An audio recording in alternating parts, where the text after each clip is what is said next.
What's up, guys? Au début de l'année, je m'étais fixé comme but de lire 15 romans. Je voulais lire 15 romans pour cette année. On est fin avril et j'ai réussi à lire 15 romans.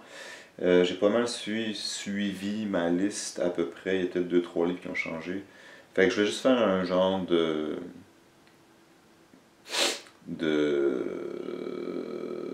survol sur ce que j'ai lu et ce que j'ai aimé et peut-être une petite parenthèse pour la suite. Fait que vu que j'ai janvier, février, mars, avril, ça c'est 4 mois, j'ai réussi à lire 15 romans. Je vais peut-être choisir 15 autres romans pour la suite de l'année 2019. Donc, vous pouvez vous fier au thumbnail, à l'image du vidéo, à savoir quel roman j'ai lu. Je vais faire un survol en ordre de préférence. Fait que je vais commencer avec celui que j'ai moins aimé et je vais faire un petit topo sur la suite par rapport à chacun des romans, à savoir si je vais lire d'autres romans de cet auteur-là, etc. Bon, celui que j'ai moins aimé, c'est Crime, connu à cause, l'auteur est connu, Irvine Welsh est connu à cause de Trainspotting, bien sûr. J'ai pas trouvé, je m'attendais à quelque chose de bien plus fucked up, et je me suis retrouvé à quelque chose d'assez, un peu plate même, et ça m'a pas tant marqué. Je m'attendais à quelque chose de plus edgy que ça. Mais finalement, c'était comme détective, il essaie de faire les bons choix dans sa vie, puis c'était pas. Je croyais qu'elle allait avoir plus d'ambiguïté morale, si je peux dire. Mais au final, ça m'a semblé comme un after school special. Pour ceux qui se rappellent, c'est quoi? Un genre de public announcement de comment vivre sa vie ou pas vivre. Mais ça m'a pas marqué. Je vais quand même donner une autre chance à Irvine Welsh.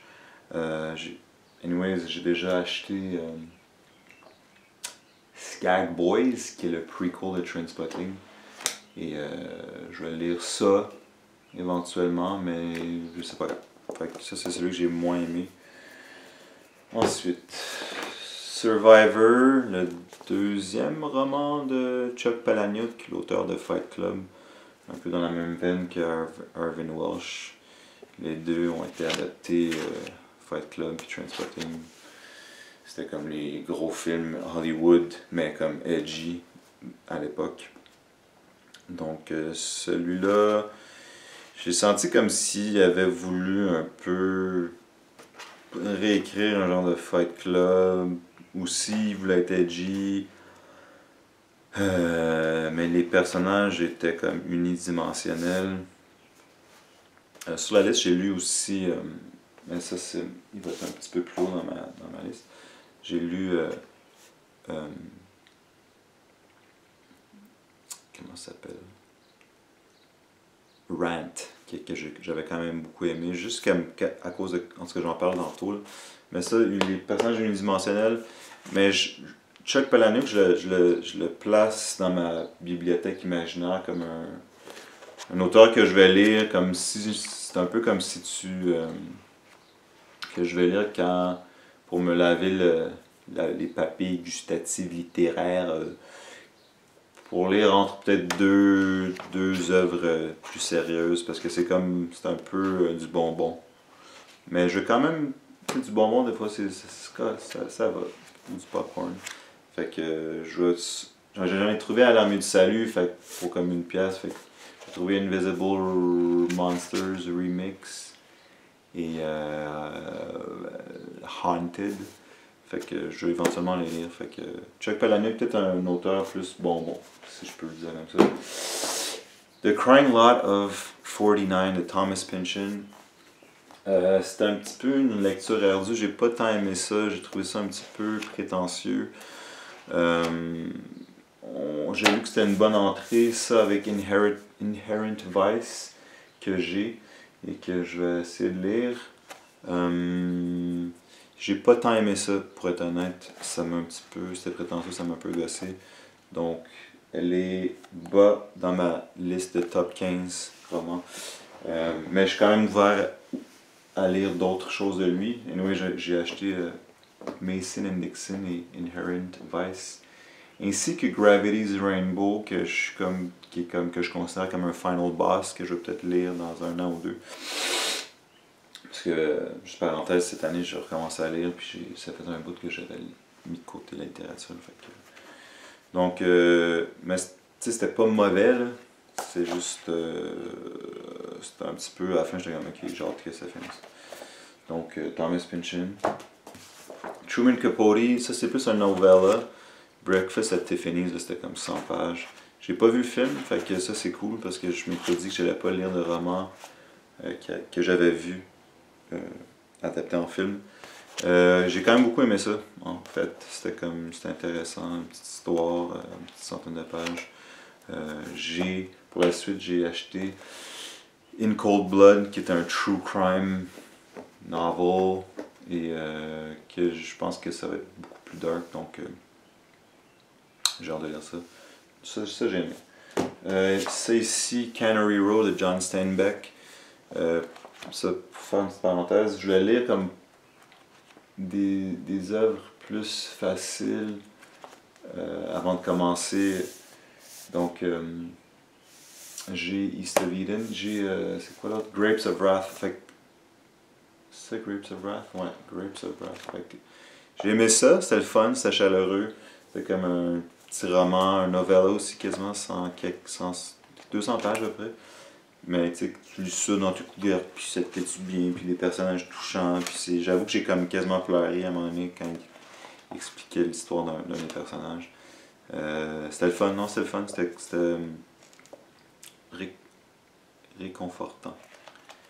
C'est du comfort food, mais je pense que ses autres œuvres sont peut-être plus sérieuses, plus dark et plus profondes. Donc je vais lire de lui prochainement Grapes of Wrath. Grapes of Wrath. C'est ça, Grapes of Wrath? Regardez. Ouais, Grapes of Wrath, je lis ici. Donc ça va être pas mal plus, tu sais. Il y a pas mal plus de mots par page. Donc, j'ai aimé ça, mais comme je sens qu'il a sûrement écrit des œuvres plus élaborées, plus. C'est pas son magnum opus, je voulais juste avoir un avant-goût de ce qu'il est capable d'écrire. Rant de Chuck Palahniuk, ça j'ai quand même aimé ça. Je pense que ça doit être son meilleur, là. Et c'est comme la façon que c'est écrit, c'est comme des témoignages, puis tu essaies de comme tout replacer la narrative. Puis après ça, il y a tout un. Ok, spoiler. Non, je veux pas spoiler, mais c'est comme. La narrative est vraiment fucked up. Elle est vraiment fucked up. Mais vraiment. Lisez-le. Je vous conseille. Si vous avez un Chuck Palahniuk à lire, lisez-le. Reparlez-moi-en. Je vais le relire parce que j'avoue que c'est juste comme la façon que la chronologie, puis. Je vais pas spoiler. Mais lisez-le. Mais j'ai beaucoup aimé ça. Ensuite, Hemingway, The Sun Also Rises. Fait que ça, c'était son. C'était son premier. Mais c'est très sec comment il écrit. Straight to the point. Là. Mais j'ai quand même aimé ça. Et je vais sûrement lire Farewell to Arms next de lui. Fait que je voulais être comme de la génération perdue, donc Steinbeck, Hemingway, F. Scott Fitzgerald. Je vais lire comme des trucs plus faciles parce que je recommence à lire. Mais là, je vais comme lire des œuvres un petit peu plus difficiles. Fait que ça, j'ai quand même aimé ça, mais j'ai aussi l'impression qu'il a écrit de quoi de mieux. F. Scott Fitzgerald, The Side of Paradise, j'ai quand même beaucoup aimé. Et je vais lire The Great Gatsby. comme son magnum opus. Donc si j'aimais ça, j'imagine que j'aimais The Great Gatsby. Ça c'est plus, ça a plus rapport avec son enfance, son adolescence, ses premiers amours, son école. C'est un peu autobiographique, autant que les The Great Gatsby. Fait que ça, j'ai aimé ça. Zola, Thérèse Raquin. Ça, j'ai fucking aimé ça pour le vrai. C'était genre, ça se lisait quasiment comme un Stephen King. Genre, c'était comme vraiment horreur, psychologique. J'ai beaucoup aimé ça. Et pour la suite, je vais lire les grandes œuvres de l'épopée Rougar. C'est quoi, Rougon-Macquart? C'est l'histoire d'une famille. C'est Zola a fait un peu comme Balzac. Balzac, c'est comme. C'est quoi ça? C'est quelle la comédie humaine? Ah, c'est Balzac qui a écrit comme toutes ses œuvres sont interconnectées. Mais j'ai lu du Balzac, j'essaie de lire du Balzac. Je voulais le lire en ordre, tu sais, je m'étais mis un but complètement retardé. Et j'ai fucking détesté ça. Fait que si je lis du Balzac, je vais juste lire ses grandes œuvres. Le Père Goriot, tout ça. Mais peut-être que je vais jamais en relire. Je vais plus focusser sur Zola, que ça c'est un de ses plus faciles. Et lui, c'est ça, Rougon-Macquart. Et parmi les, je pense que c'est 20 romans, il y en a des. Il y a comme L'Assommoir, il y a La Bête humaine. Ça, La Bête humaine? Non, je me trompe, pardon. L'Assommoir.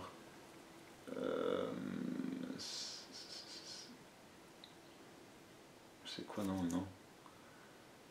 J'ai oublié. En tout cas, il y a comme 4-5 qui sont comme vraiment. Parmi ces 20 romans, il y en a comme 4-5 qui sont vraiment considérés comme ses œuvres, ses grandes œuvres. Fait que en commençant, je vais lire L'Assommoir, puis j'ai un blanc de mémoire. En tout cas, ça va me revenir. Bon. Lui, je viens juste de terminer Voyage au bout de la nuit. Extrêmement, pardon pour mon anglais, bleak. Fait que ça, c'est fucking déprimant. J'ai beaucoup aimé le style, c'était le fun. Mais c'est comme. C'était. Ça, c'est le plus grand roman que j'ai lu, gros, comme, avec le plus de mots, que j'ai lu. C'était dark. Donc. Mais j'ai aimé ça. Pour la suite, je vais lire Mort à crédit. Et ça, je vais peut-être le relire, mais si je le relis, c'est dans mon 3e acte de ma vie, fait qu'après 65 ans. je vois ma vie en 3 actes.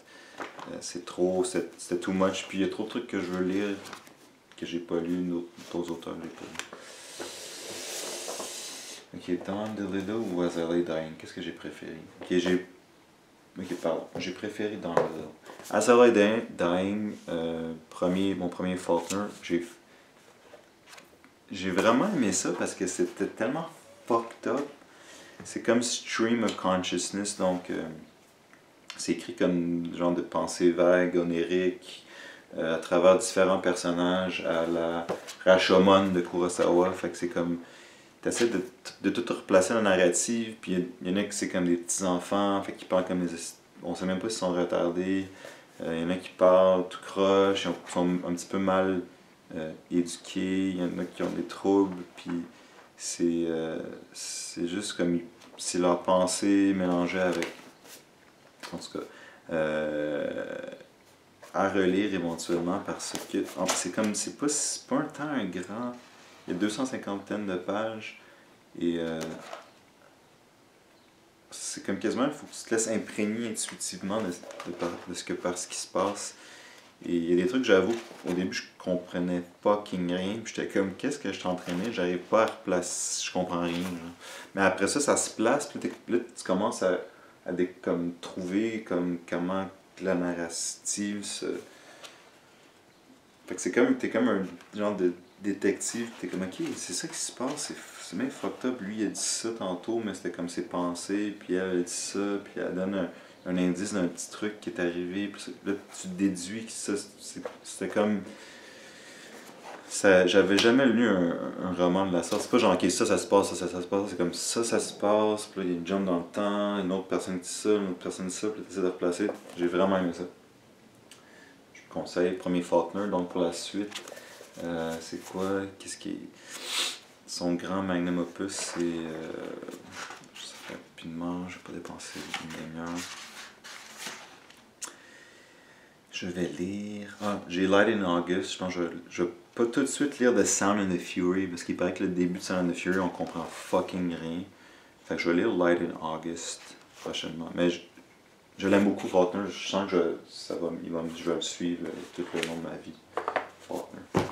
Dans Delillo, plus moderne, j'ai fucking aimé ça. Critique, zeitgeist des années 80 jusqu'à aujourd'hui, les médias. Les gens qui sont tout le temps sur des antidépresseurs, des drogues différentes, l'anxiété de la mort, blabli, blablabla. J'ai vraiment aimé ça. Je vous conseille. Je vais lire probablement toute la bibliographie de Don DeLillo aussi. I fucking love this. Awesome. Ok. Sons in Love. Ok, qu'est-ce que j'ai mieux aimé? I fucking love. Ok, je replace mes. Ok, Michel Houellebecq, j'avais lu l'extension du combat, même, whatever. Ça, c'était. Je parlais de Zeitgeist il y a 2 secondes. Ça, c'est Zeitgeist des années 60, la liberté sexuelle. C'est comme un portrait de tout à travers l'histoire de 2 frères. Critique, philosophique, philosophie. Encore les thèmes de la mort, le sexe, la hiérarchie sexuelle, la science,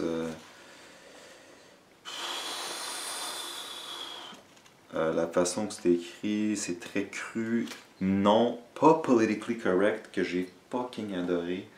C'est comme est-ce que les gens peuvent écrire comme ils pensent et où ils parlent. Fait que lui, c'est comme. Puis peut-être qu'il en met encore plus pour venir un peu choquer. Mais moi, j'aime ça, les trucs choquants. J'aime ça qu'on me dise les vraies choses comme elles sont. Et j'ai vraiment aimé ça. Pour la suite, sur ma prochaine liste de top 15 ou top 10, je vais lire Soumission, qui est comme considéré comme c'est vraiment aimé ça. Sons and Lovers, D.H. Lawrence, ça c'était vraiment un gros coup de cœur. Juste l'histoire d'une famille, mais c'était comme tellement touchant. Je sais pas pourquoi ça m'a tellement. C'est juste l'histoire d'une famille qui commence dans la misère, la pauvreté, qui à la fin sont tous encore là-dedans. Relation Sons and Lovers, fait que c'est la relation, c'est un peu autobiographique, la relation qu'il a avec sa mère, puis les femmes qu'il rencontre, pas mal. Son début dans la vie, ses frères et sœurs, famille. J'ai adoré ça. I fucking love this. Et D.H. Lawrence, je suis allé sur chaque fois que je croise des D.H. Lawrence dans les boutiques de livres usagés, j'en achète. I fucking love this guy. Et, juste par hasard, je voulais lire du Bukowski. Et je vais juste vous lire ça, c'est Hermann Wright qui est considéré comme un ténor. Ok, fait que c'est le derrière. In what is widely hailed as the best of his many novels, Charles Bukowski details the long, lonely years of his own hard-scrabble youth in the raw voice of alter ego Henry Chinaski. Fait que c'est très autobiographique. From a harrowingly cheerless childhood in Germany through acne-riddled high school years and his adolescent discoveries of alcohol, women, and the Los Angeles Public Library's collection of D.H. Lawrence. Hammond Rye offers a crude, brutal, and savagely funny portrait of an outcast's coming of age during the desperate days of the Great Depression. J'ai fucking aimé ça. Puis juste par hasard, c'est comme il tripait sur D.H. Lawrence. Fait que moi, je tripais sur ça, puis j'ai découvert ça, puis j'étais comme yo shit, this guy's the bomb.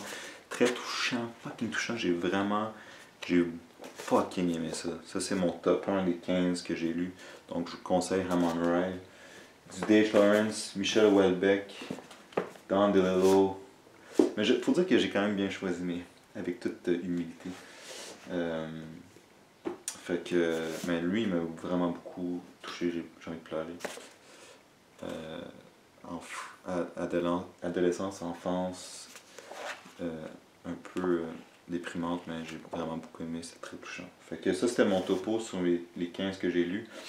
Et pour la suite, comme je vous ai dit, je vais me faire un top 10, puis sûrement peut-être chercher d'autres auteurs, mais peut-être ceux que j'ai vraiment aimé, lire d'autres œuvres de eux.